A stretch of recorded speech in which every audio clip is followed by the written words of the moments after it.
Okay, thank you, Father Mike, for the introduction. Let me check how do I go about sharing my, I prepare a PPT. Wait. Can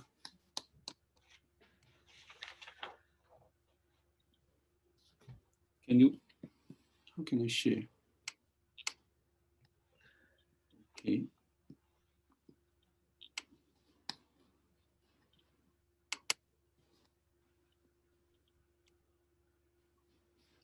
Can you see it? Yes. Okay. So just to say a few words about myself.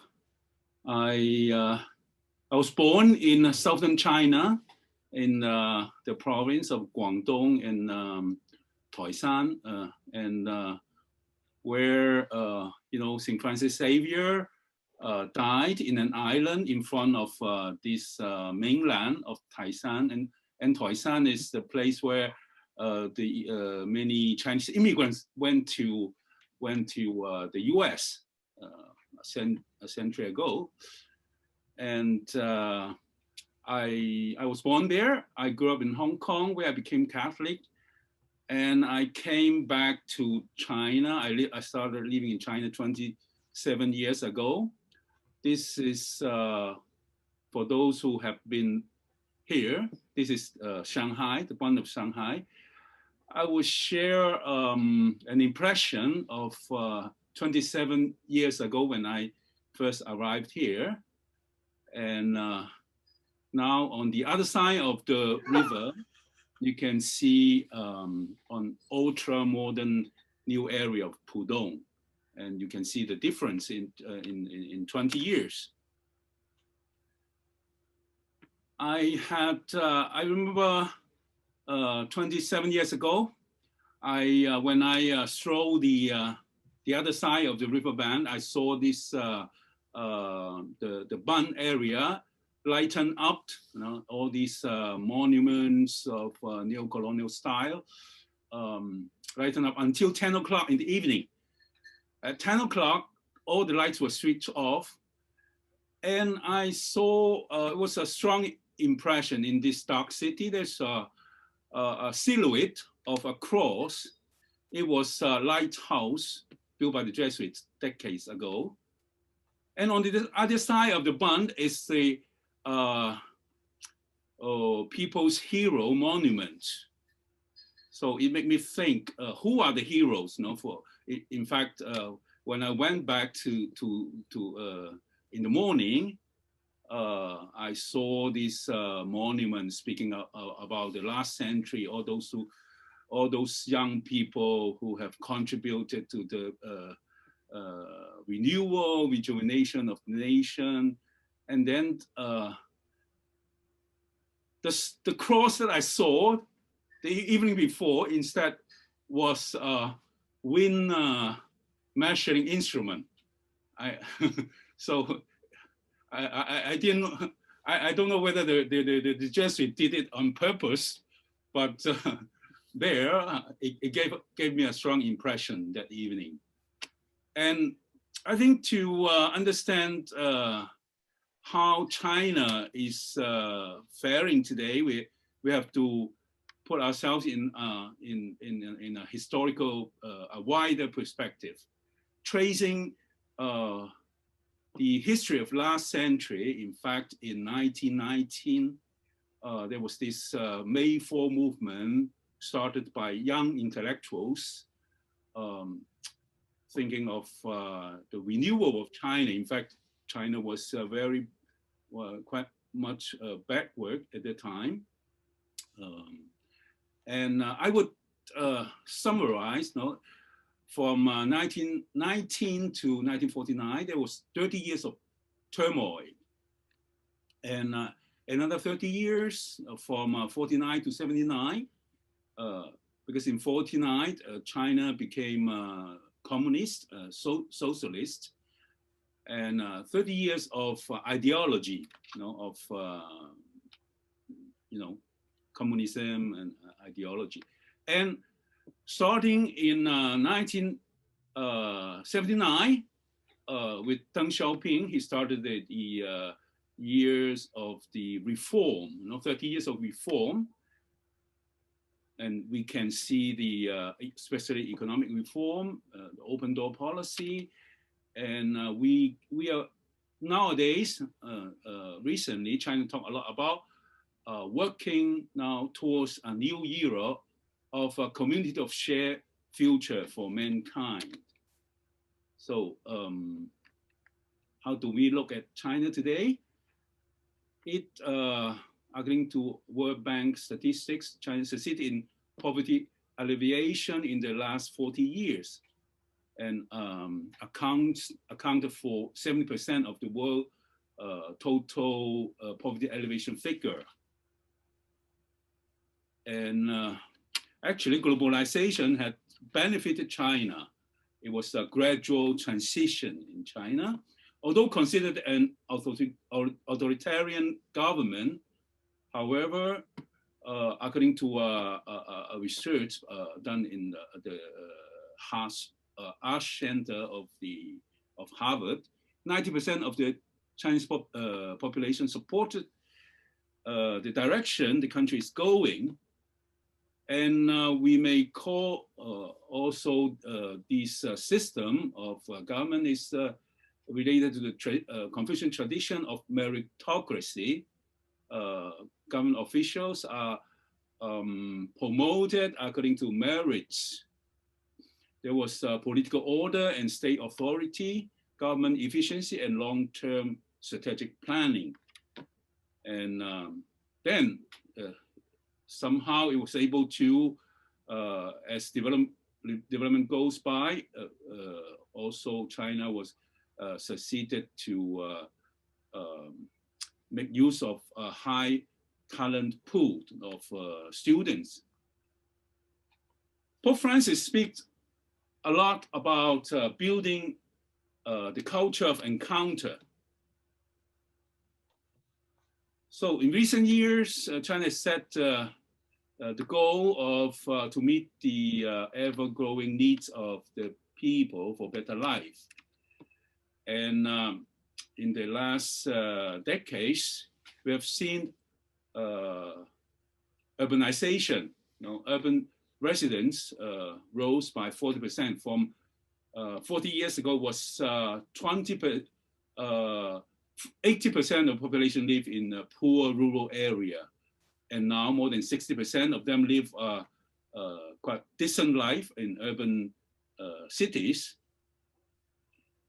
So we may say that China have seen the biggest migration of human history when people migrated, moved to cities or undergoing this urbanization process. Social changes have been enormous, and so are the changes in the youth. Nowadays, we say that those born in the 80s do not understand the post-90 or the post-2000. Youth culture is in a transition with a mix of socialist and post-materialist culture, and quite in contrast with Western culture. There are maybe in the West more liberal, more individualistic, and more the Chinese youth are becoming culturally confident. You can see all these changes. There's one paradox. We all know the single child policy in China, which have been practicing in past decades. Although now it is relaxed already, and nowadays we can see also families with 2 children, three children. Especially in a rural area, usually they have more children. And in the rural area, in the past, we have seen left behind children with the grandparents. Some of their parents went to big cities to work. There are many paradoxes in China. For instance, the population growth rate never went below 0. The aging problem is not yet so severe as most of modern countries like in Japan, Taiwan, or other areas. And there's also the trend that not only young people moving to big cities like Beijing, Shanghai, Shenzhen, but also to second tier, third tier cities or towns, smaller cities or towns where they find these new development areas providing more opportunities.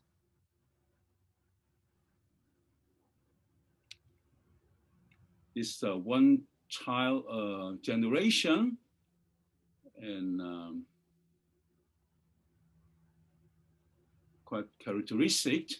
They are under Chinese youth have different kinds of challenges to face.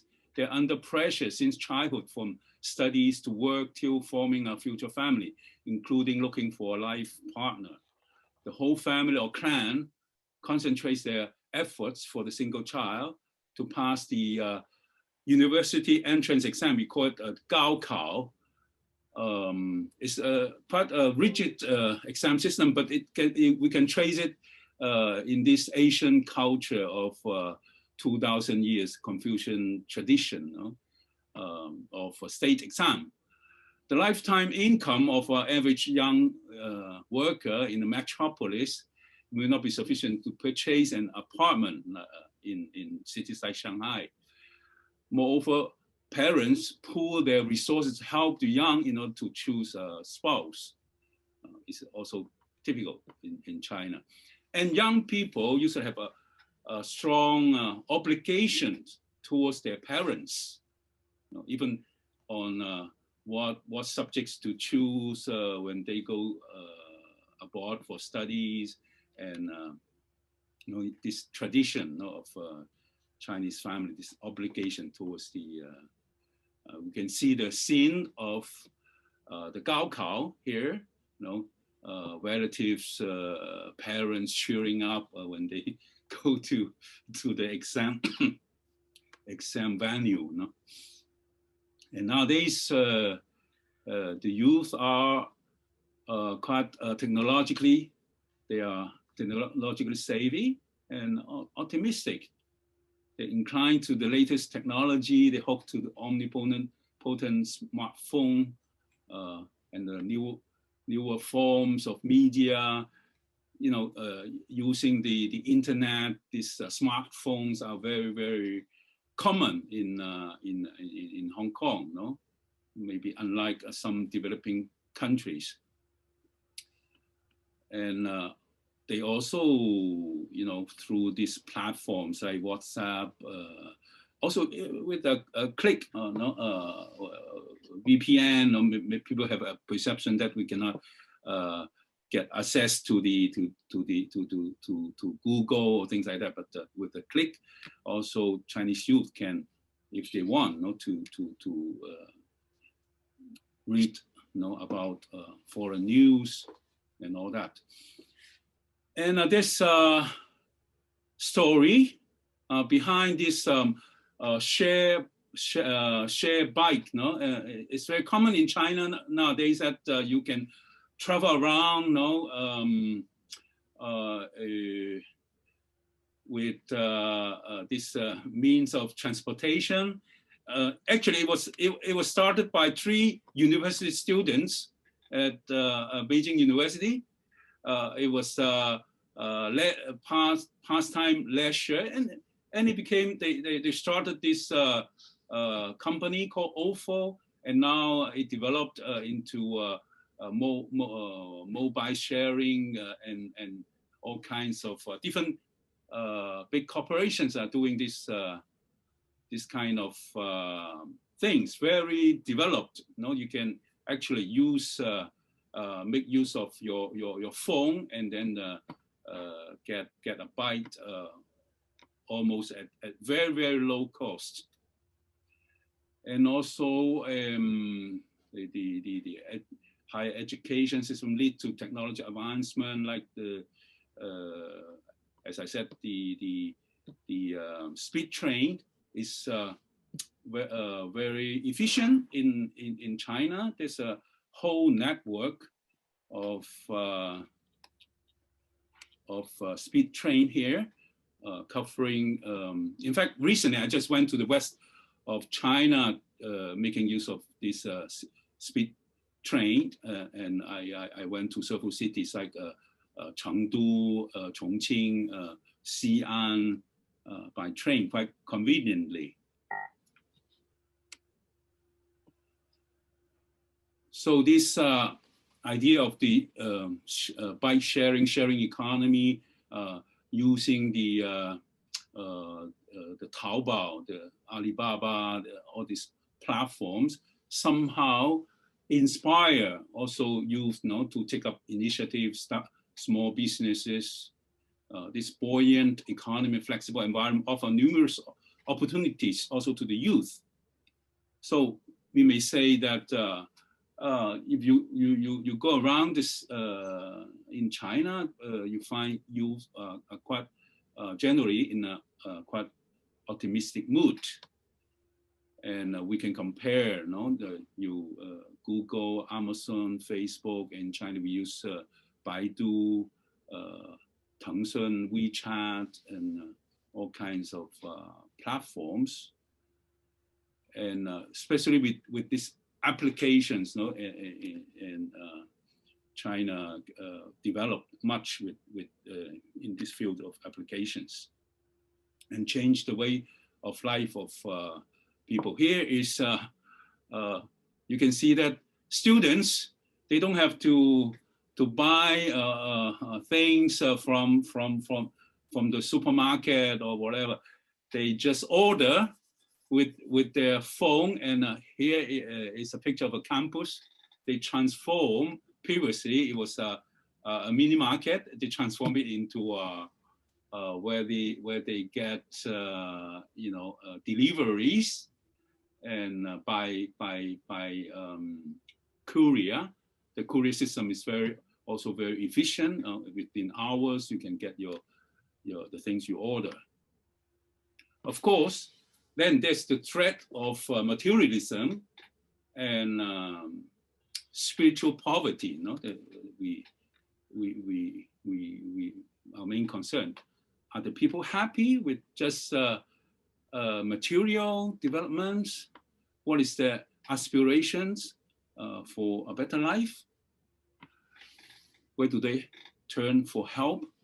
Life is not always rosy and smooth sailing, given the material view of life. Are the youth happy?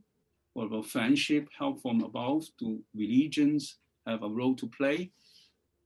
I did, as Father Mike mentioned, I did a research. I wrote a book on entitled "Seasons for Relationships." How can Catholic campus be a place of, especially in the US, a place of welcome, intellectual development, and personal growth for these introvert young people? And we can see from this graph, while in the 80s, there was almost none, students, only starting from the 80s, students start coming from China, and until the year 2000, in the US, you have more Chinese students from Taiwan and Hong Kong, Macau, but in the year 2000, it jumped, started 10 times more, students coming from mainland China. At first, there were students going abroad with scholarship, and then as Chinese families became more affluent, many young people go abroad for studies. And why they come to the US? University in the US among the top choices, considered most advanced and offer a wealth of knowledge. and it offers a more all-around education, less competition, and it also offers a second chance for many students because due to the rigid state exam, the Gaokao, and one can choose also to go abroad, have a second chance. Some of them are ambitious, but also anxious because there are challenges like the language adaptation, loneliness issue they encounter in US campuses. And in China, I've been involved also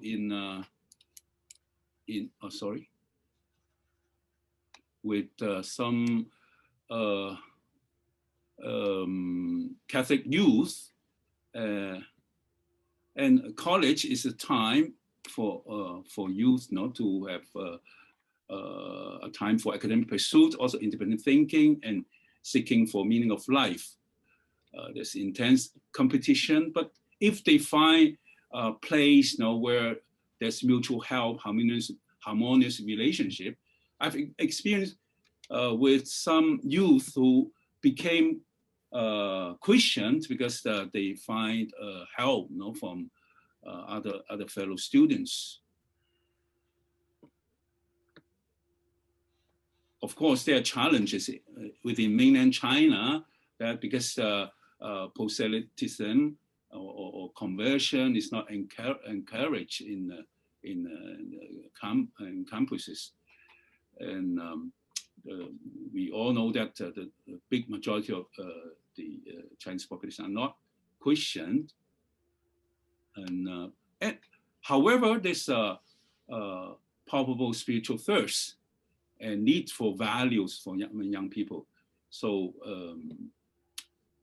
the religious groups or churches also offer possibility of voluntary work, charity, to be inserted, to help moral and spiritual orientations and set the youth goal in life. Here are some of the pictures that we have taken, in some voluntary works. That some young Catholics find it difficult initially to step out of their environment. At the beginning, they are reluctant to show their faith to others because they feel there is a tradition lived within an enclosed circle that others would not understand. The Christian faith not only consists of traditional practices passed down, but also involve transmitting authentic life values that Christians live by. Enculturation is also important in the Chinese context. The Christian faith presented not as opposing to, but in affinity with Chinese culture, will have a greater impact and appeal. We can see, for example, here in Beijing, there's a museum at the old city wall, the instruments of astronomy brought by the missionaries, early missionaries like Matteo Ricci, Adam Shaw, and also in art in the Northern Cathedral of Beijing. You can see this picture of the Our Lady dressed up in background, with the background of a city like Beijing. This dressed up in this style. On one hand, the government has inserted a youth program as a national goal in the overall plan of the country for first time. The church is not in opposition, not in position to participate directly in the education so far. Only of course, there are seminaries, there are theological studies, but in universities, not too many possibilities. But church could still contribute in spiritual and religious realms of the lives of development of the Chinese youth. With the advent of economic development, priestly vocation in China are generally in decline. However, there is discernment of vocation in a vaster sense. You feel the need of formation, and preparation, and wish to have qualified vocations, formation of Christian families, and also in the field of social commitment and responsibility. They want to be in company among themselves, and at the same time to be accompanied by more experienced clergy and lay leaders. You know? Faith is not just something personal. You know? The Catholics want to feel a sense of belonging, you know, to a community. There are initiatives taken at the diocesan level, especially mainly in northern China and Hebei. And they would organize summer camps during summer. And when they go to other cities for studies, they try to get connected. And in the local venues, in big cities like Shijiazhuang, Shanghai, Beijing, Tianjin, or Xi'an, the students will group themselves in faith fellowship, you know, groups like what you're doing, the US-China Catholic Association, and of course, very much in a low profile. So the local community, you know, in this whole cities, when students come to study, can also put their resources together, you know, so that they can meet in church venues. So the youth want to feel a sense of belonging to the church and to a community. They want to have a personal encounter with God and have a personal relationship with Jesus. They expect authentic living the gospel and consistency with it at times of political and economic adversity. They also expect greater emphasis on reconciliation, weakness of unity in the church, and above all, to see community of people loving one another so as to believe. I have experienced with, when I was in Beijing, you know, there's a young Catholic, and he brought some friends to our community. You know, another guy who is more inclined to frequent the Protestant church. And then he has another classmate who were curious where they go during weekend, and then afterwards this other fellow also became a baptized Catholic, and then he brought another friend who became also a Catholic. So there are experiences like this if you are inserted in a community. So far, I've just shared some experience of Catholic youth in China. However, more than 99 or 99.9% of Chinese students coming to the US are not Catholic. However, they cherish the typical Asian values, such as harmony, relationships, gratitude, and faithfulness, sense of respect for the elders and for the authority in the community, filial piety, family, and education, diligence, and hard working. So how in the US, no, and those also they have certain affinity also with the other Asian students, international student fellows. No, these are the some characteristics, no, of the culture. So the question is, are they open to religion and in general and Christianity in particular? Perhaps not right from the beginning. My experience that anyway, they are sensitive to friendship, to those who care for them when they are in need. Above all, in spite of cultural barriers, they are sensitive to Christian love that transform cultural values from simply human to supernatural values. In fact, Chinese culture emphasizes very much on reciprocity, you know, the golden rule. Do not do to others whatever you would not like others to do to you.